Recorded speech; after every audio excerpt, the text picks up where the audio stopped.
राम राम। आप देख रहे हैं प्रदेश का नंबर 1 और सबसे भरोसेमंद news channel India news Haryana. मैं हूं आपके साथ पराग गुप्ता। चुनाव की नजदीकियों के साथ ही पार्टियों में गठबंधन का दौर भी शुरू हो गया है। कई दिनों की जद्दोजहद के बीच आम आदमी पार्टी और कांग्रेस के बीच सीटों का बंटवारा हो गया। हरियाणा की 10 लोकसभा सीटों में से कांग्रेस 9 सीटों पर चुनाव लड़ेगी, जबकि आम आदमी पार्टी 1 सीट पर चुनाव लड़ेगी। हरियाणा के साथ ही दोनों पार्टियों ने दिल्ली, चंडीगढ़ और गोवा में भी सीट बंटवारे की घोषणा की है। चंडीगढ़ की सीट पर कांग्रेस अपना उम्मीदवार उतारेगी, तो दिल्ली की 7 सीटों में से आम आदमी पार्टी 4 जबकि कांग्रेस 3 सीटों पर चुनाव लड़ेगी। उधर गोवा की दोनों सीटों पर कांग्रेस ही चुनाव लड़ेगी।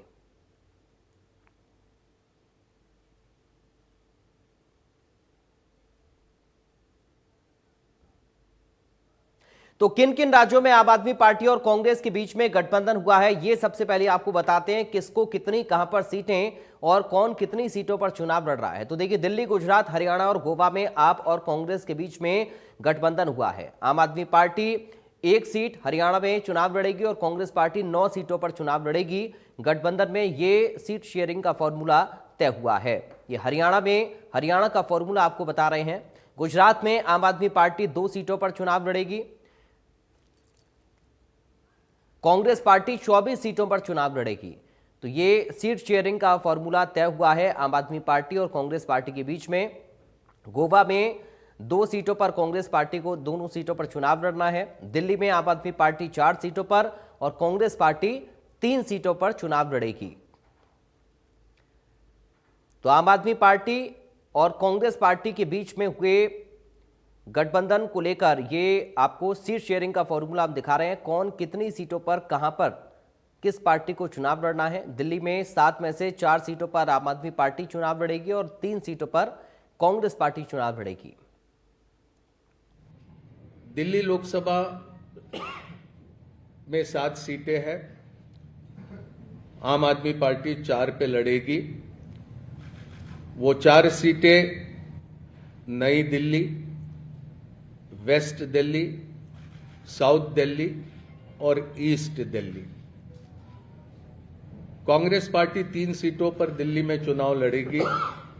चांदनी चौक, नॉर्थ ईस्ट और नॉर्थ वेस्ट। गुजरात में 26 लोकसभा सीटें हैं। 24 पर कांग्रेस लड़ेगी। 2 सीटों पर आम आदमी पार्टी के प्रत्याशी रहेंगे। भरूच लोकसभा और भावनगर लोकसभा की ये सीटें होगी। हरियाणा में 10 लोकसभा सीटों में से 9 सीटों पर भारतीय राष्ट्रीय कांग्रेस लड़ेगी और 1 सीट जो कुरुक्षेत्र की है वहां पर आम आदमी पार्टी के प्रत्याशी लड़ेंगे। चंडीगढ़ को लेकर लंबी चर्चा हुई, लेकिन आखिरी में यह तय किया गया कि चंडीगढ़ में भारतीय राष्ट्रीय कांग्रेस के प्रत्याशी चुनाव लड़ेंगे। जो अलायंस में जा रहे हैं, मैं समझ रहा हूँ it has been a win win situation for everybody जो ये देश के लोकतांत्रिक मूल्यों पे श्रद्धा रखते हैं और ये देश के सामने बड़ी जो चुनौती है उसकी जिसके पास उसकी गंभीरता की समझ है। Everybody will welcome this. हमारे वर्करों ने वेलकम किया है, आम आदमी पार्टी भी करेंगे और मैं समझ रहा हूँ कि दोनों स्टेट में we will sweep the elections. Bharatiya Janata party will end up with big 0। ठीक है, अलायंस का फैसला है, दोनों पार्टियों का फैसला है और 1 सीट हरियाणा की दी है। मजबूती से लड़ेंगे, इकट्ठे होकर लड़ेंगे। फायदा होगा दोनों को, देश को भी फायदा होगा। इश्यूज तो इश्यूज ही है, बेरोजगारी है, कानून व्यवस्था है, हरियाणा में किसान परेशान है, सब सारे इश्यूज हैं। नहीं, जो भी है, नीतीश कुमार जी और जब सीट शेयरिंग तो हुई नहीं थी, अब समय है किस किस पार्टी का कितना कितना सीट शेयरिंग होती है, कैसे होता है, गठबंधन होगा तो मजबूती होगा। चेहरा कौन होगा? नीतीश कुमार जी का चेहरा जो है, कई लोग कह रहे थे कि उनको बनना चाहिए मुख्यमंत्री। पता नहीं, ये अपनी आपकी है चेहरा, तो कोई डिक्लेयर कोई नहीं हुआ है चेहरा क्या। आपके हिसाब से कौन होना चाहिए चेहरा? और मैं हाइपोथेटिकल बात नहीं करता, जो परिस्थिति होगी उस टाइम देखेंगे। बहुत मजबूत ये गठबंधन टीम इंडिया का हुआ है, राष्ट्रीय स्तर पे हुआ है। हरियाणा के अंदर, दिल्ली के अंदर, गुजरात के अंदर, गोवा के अंदर, चंडीगढ़ के अंदर जो ये बना है फार्मूला, इस फार्मूले के तहत आज भारतीय जनता पार्टी बुरी तरीके से घबराई हुई है।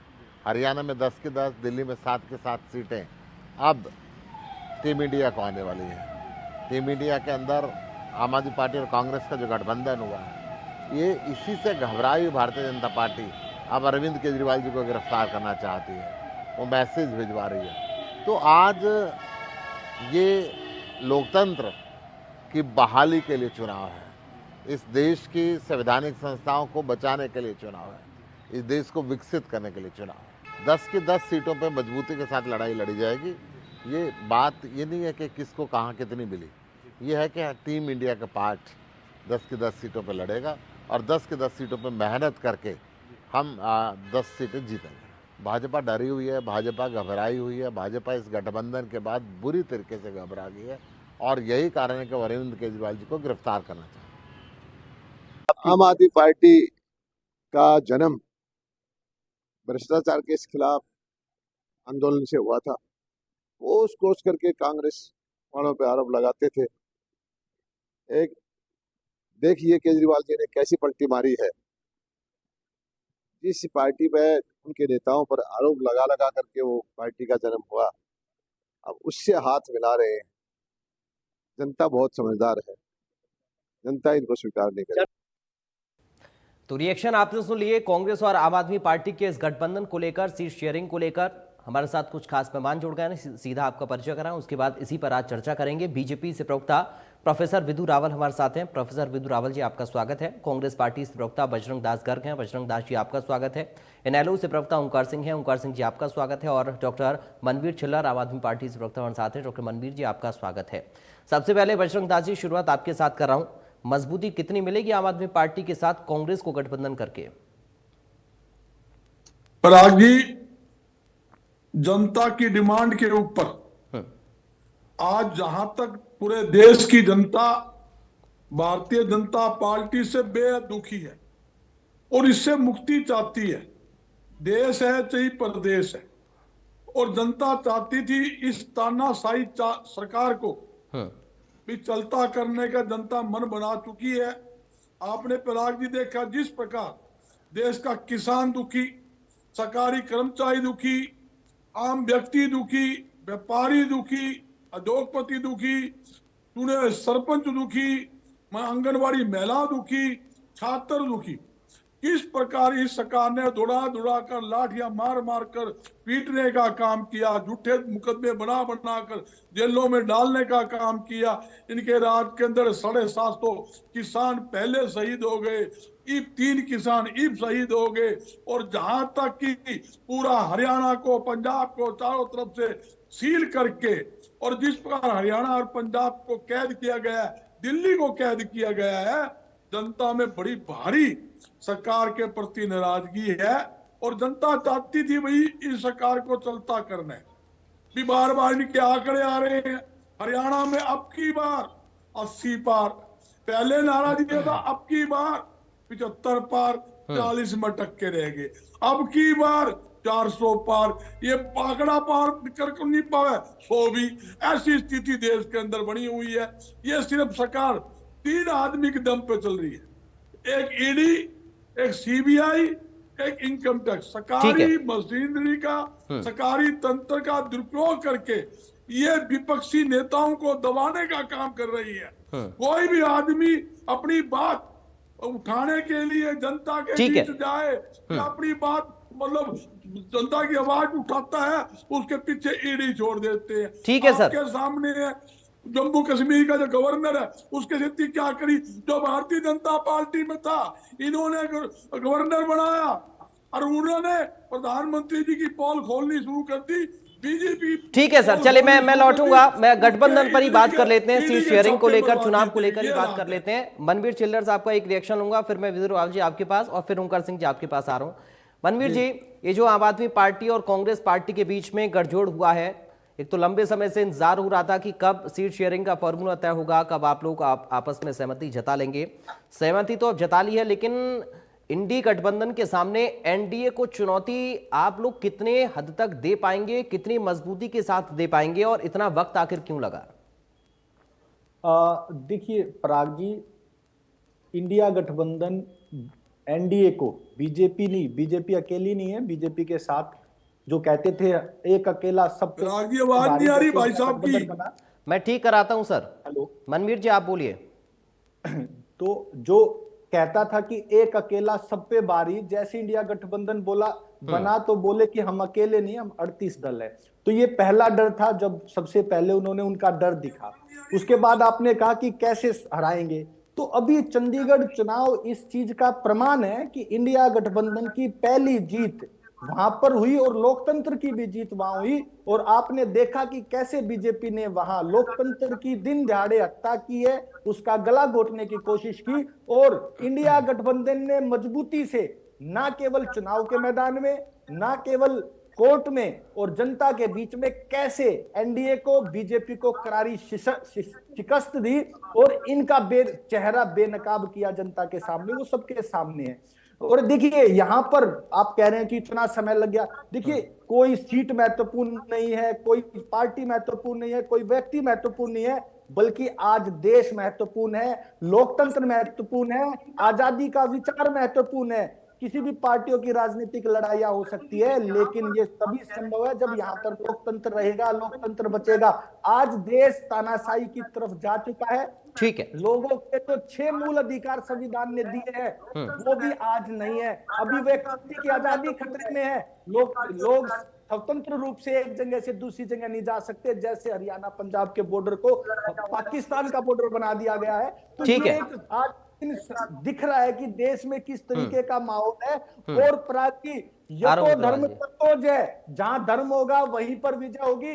और कुरुक्षेत्र में जैसे भगवान कृष्ण ने कौरवों को हराया था, युद्ध में विजय प्राप्त की थी, ऐसे ही आम आदमी पार्टी कुरुक्षेत्र से ठीक है इंडिया गठबंधन को जिताएगी और उसका प्रचार प्रसार पूरी भारतवर्ष में करेंगे और बीजेपी और एनडीए को ठीक है हराएंगे जनता के सामने। ठीक है, इनका चेहरा बेनकाब करेंगे जैसे चंडीगढ़ में किया। ठीक है विदुर रावल जी, सुशील गुप्ता जी को मैं सुन रहा था अभी, वो कह रहे हैं कि ये जो गठबंधन हुआ है ना आम आदमी पार्टी और कांग्रेस का, इससे एनडीए घबरा गई है, डर गई है। यही बात हम गुप्ता जी को मैं सुन रहा था अभी, कह रहे हैं कि ये आवाज रिपीट हो रही है। मैं दरख्वास्त करूंगा अगर किसी भी गेस्ट का स्पीकर ऑन है तो प्लीज उसे ऑफ कर लें, ये उसी की वजह से शायद हो रहा है। विदुर रावल जी आप बोलिए। देखिए सुशील गुप्ता जी ने जो कहा वही बजरंग दास जी ने भी कहा, इसके लिए दोनों को बधाई। उन्होंने जो कहा लगभग वही बात बजरंग दास जी ने कही, और मैं बधाई कांग्रेस वालों को भी देना चाहता हूं। जनता ने तय कर दिया था, जनता उनको 10 सीटों पर हरियाणा में हराने वाली थी, उन्होंने 10 की बजाय अपनी हार 9 पे कर दी। 9 जगह लड़ेंगे, 9 जगह हारेंगे, जनता ने तय कर दिया।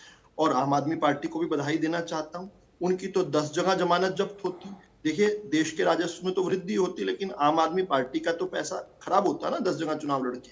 तो किस प्रकार से उन्होंने खुद को 1 सीट पर लिमिट कर दिया। ये जनता ने जो है, जनता ने तो तय कर दिया था इनका सुपड़ा साफ करना है, लेकिन इन्होंने अपना जो थोड़ा सा जो है डैमेज कंट्रोल किया है। कम जगह लड़ेंगे तो कम जगह हारेंगे। लेकिन मैं तो हैरान हूं कि जो लोग, आपने जैसे सुशील गुप्ता जी का नाम लिया कि डर गए, खुद जो अनैतिक गठबंधन कर रहे हैं, अपने विचार को और विचारधारा को खूंटी पे टांग कर अपने गंतव्यों पर जो है चढ़ने के लिए किस प्रकार से आतुर है।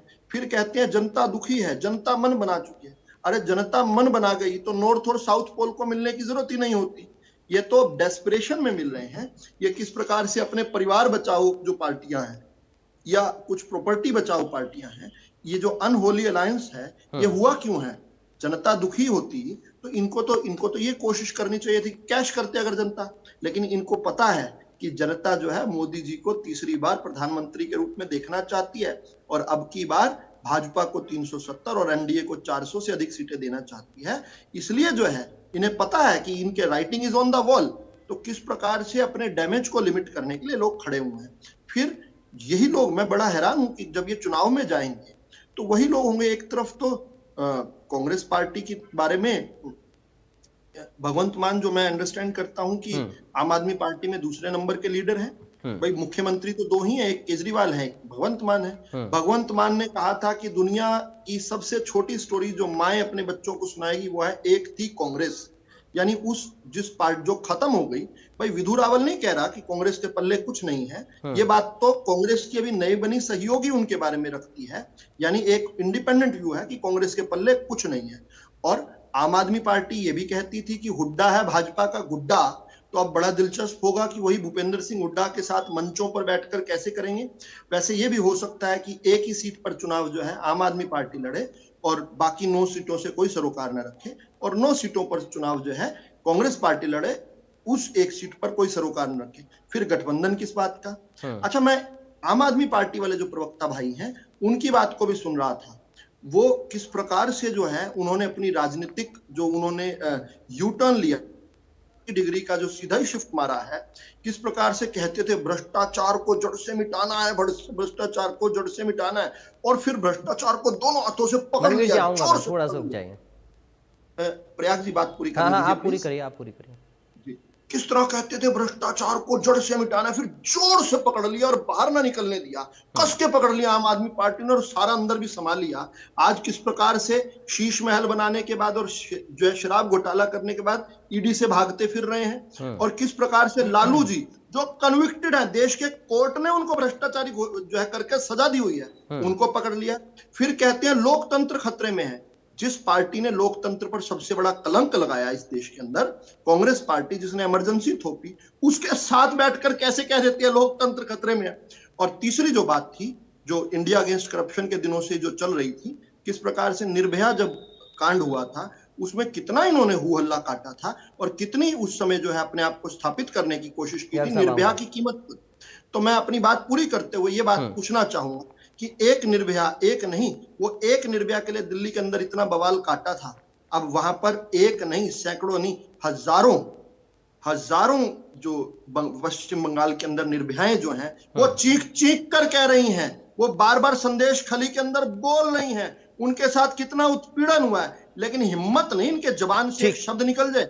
मणिपुर मणिपुर चिल्लाते थे, जबकि मणिपुर में दो समुदायों का संघर्ष था। यहाँ पर एक पार्टी के नेताओं ने मनोरंजन की वस्तु बना दिया, और कौन दलितों को, आदिवासी महिलाओं को इनके मुंह से, और वो उस पार्टी के साथ गठबंधन ना टूट जाए। प्रयाग जी, खत्म कर रहा हूं मैं अपनी बात को खत्म कर रहा हूं। मतलब इन्होंने ठीक कहा, जहां धर्म होगा वहां विजय होगी। तो मेरा पूछना ठीक है इनसे, क्या संदेश खाली की महिलाओं का उत्पीड़न करने वालों के साथ धर्म है? क्या इस देश के अंदर भ्रष्टाचार करके जनता को लूटने और खसूटने और फिर जेल में जाने वालों के साथ, एक अभी तो चंडीगढ़ का जिक्र कर रहे थे ना कोर्ट के डिसीजन का, तो उसी कोर्ट ने जो है लालू यादव को कन्विक्ट किया हुआ है। क्या भ्रष्टाचारियों के साथ जो है धर्म है? क्या लोकतंत्र को ताले में लगाकर संदूक में डालकर 1975 में 25 जून की उस काली रात को खत्म कर देने वालों के साथ धर्म है? लेकिन ये धर्मी लोग हैं, ये कौरवों की सेना है जो इकट्ठी हुई है, लेकिन इकट्ठी किसकी कीमत पे हुई है? देश की कीमत पर हुई है। और हमारा भी गठबंधन है प्रयाग जी, हमारा भी तो गठबंधन है। हमारा गठबंधन किसके साथ है?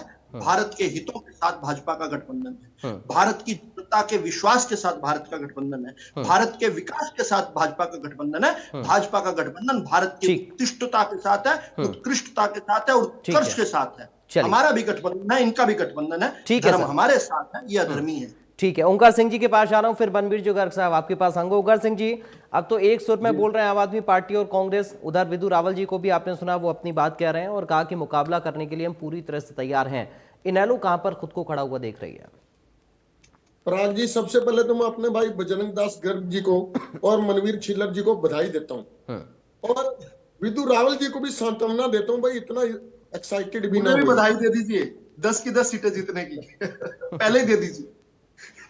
मैं आपको सांत्वना दे रहा हूँ, सुनिए, आप सुनिए, बधाई दे दीजिए, दूसरे के विचार भी सुन लीजिए। अपने तो विचार आपने खुद लेना चाह रहे हैं। ठीक है, जनता दे रही है भाई, जनता दे रही है, आप थोड़ी, आप तो बचते बचते भाग रहे हैं। चंडीगढ़ में दी है ना बधाइयां। ठीक है, हाँ चंडीगढ़ में भी मिलेगी। ठीक है, ठीक है, चलिए जल्दी से ओंकार सिंह जी आइए।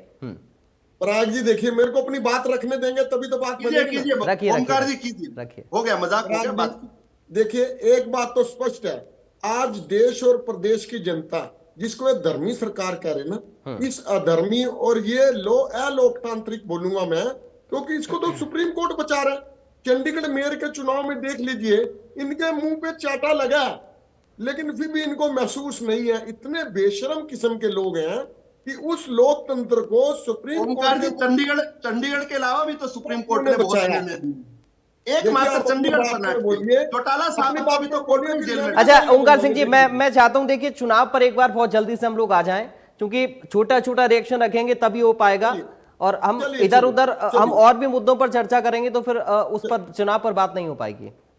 अच्छा, ये अब बेगानी शादी में अब्दुल्ला दीवाना क्यों है? ठीक है, नेशनल लोकदल को तो गठबंधन में घुसने नहीं दिया इन्होंने। चलिए ओंकार सिंह जी का पक्ष भी जान लेते हैं कि ओंकार सिंह जी की पार्टी कहां खड़ी है। ओंकार सिंह, हाँ वही तो मैं भी पूछ रहा हूँ, बेगानी शादी में अब्दुल्ला दीवाना क्यों है इतना? ठीक है ओंकार सिंह जी। पराग जी, हमारी पार्टी पहली तैयारी कर रही है 10 की 10 सीटों पे। देखिए, लोकतंत्र में जनता सर्वोपरि होती है। लोकतंत्र में किसी के कहने से कि इसकी 10 आ जाएंगी उसकी 10 आ जाएंगी ऐसे नहीं होता। जब मोदी की प्रचंड लहर थी तब भी 2 सीटें जीते थे इनेलो वाले, और आज भी हम अपना दावा 2 सीटों तक ही सीमित रखते हैं। हम ये नहीं कर रहे हम 10 की 10 जीतेंगे, 2 सीटें हम पक्का जीतेंगे, और बाकी की 8 सीटों पर हमारी मौजूदगी बहुत अच्छी रहेगी। और जहां तक बात है इस गठबंधन की, लोग 2 सीटें कौन सी है वो भी बता। विदु रावल जी, आपको नहीं बोलने दूंगा, ये देख लेना। ये सर 2 सीटों, रावल साहब एक बार कंप्लीट हो जाए सर प्लीज। देखिए आपके बीच में वो नहीं बोले, एक बार कंप्लीट हो जाए फिर आप बोल लीजिएगा प्लीज। 10 सीटें भाजपा जीती, ऐसे समय खराब होगा प्लीज सर। केवल 2 सीटें थी, 2014 की बात कर रहा हूँ। सिर्फ 2 सीटों पर 1% से अधिक वोट था। 8 सीटों पर 1% से भी कम वोट था। 8 सीटों पर। विदु रावल जी जवाब एक बार पूरा सुन लेते हैं। सर आपको डिबेट में बिठाते हैं, ये चैनल वालों का बड़ा हृदय है, और कुछ नहीं है पल्ले आपके। केवल 2 सीटों चलिए ओंकार सिंह जी कंप्लीट करिए आप।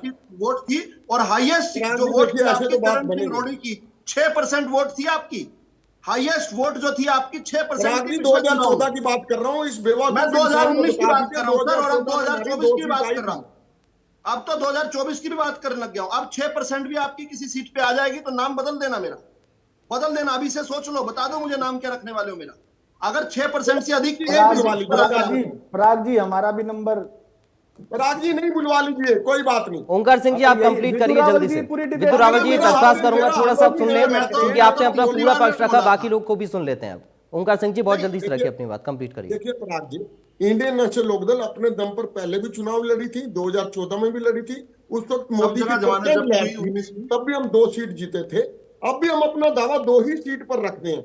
8 सीट पर अपनी उपस्थिति अच्छी दर्ज करवाएंगे। कौन सी 2 सीटें हैं वो? विदु रावल जी ये तरीका नहीं है सर, थोड़ा सा रुक जाइए आप, दूसरे लोगों को भी आपको सुनना चाहिए मुझे लगता है, क्योंकि आपको पूरा मौका मिला है। प्लीज माफी चाहूंगा मैं। मनवीर जी आपके पास आ रहा हूँ बहुत जल्दी से, एक छोटा सा रिएक्शन अपना रखिए, समय बहुत कम बचा मेरे पास। मुझे कहना है कुछ? जी मनवीर जी बोलिए। पराग जी, मैं विदु रावल जी से निवेदन करूंगा कि कृपया बीच में ना बोलें। बहुत जल्दी से सर अपनी बात पर आ जाइए ना, इतना मत, बात पर आइए फटाफट। जो अनैतिक गठबंधन की बात करते तो मैं उनसे पूछना चाहूंगा कि नहीं, आप अपना बता दीजिए, आप पर सवाल खड़े किए कुछ मैंने। कहा संदेश अजित पवार ने कहा है, और जो गोडसे की पार्टी है, जो सावरकर की पार्टी है। चलिए सर, अभी समय चूंकि इतनी इजाजत दे रहा है, बहुत शुक्रिया आप सभी लोगों का, और उम्मीद रहेगी कि जिस तरह हम एक दूसरे के ऊपर आरोप प्रत्यारोप लगाते हैं, बेहतर होगा जनता से जुड़ी हुए मुद्दों पर बात करें, बेहतर होगा जमीन पर उतरकर जनता के मुद्दों को समझें, और देखना होगा कि ये जो गठबंधन हुआ है, या फिर दोनों ही दल, चाहे हम एनडीए गठबंधन की बात करें या फिर इंडिया गठबंधन के साथ में जो भी पार्टनर्स हैं उनकी बात करें, किस तरह से अपनी रणनीति को आगे आगे बढ़ाते हैं, और ये जो सीट शेयरिंग का फॉर्मूला तय हुआ है, ये कितना ज्यादा फायदा विपक्ष के इस गठबंधन को दे पाएगा। फिलहाल दीजिए इजाजत, राम राम।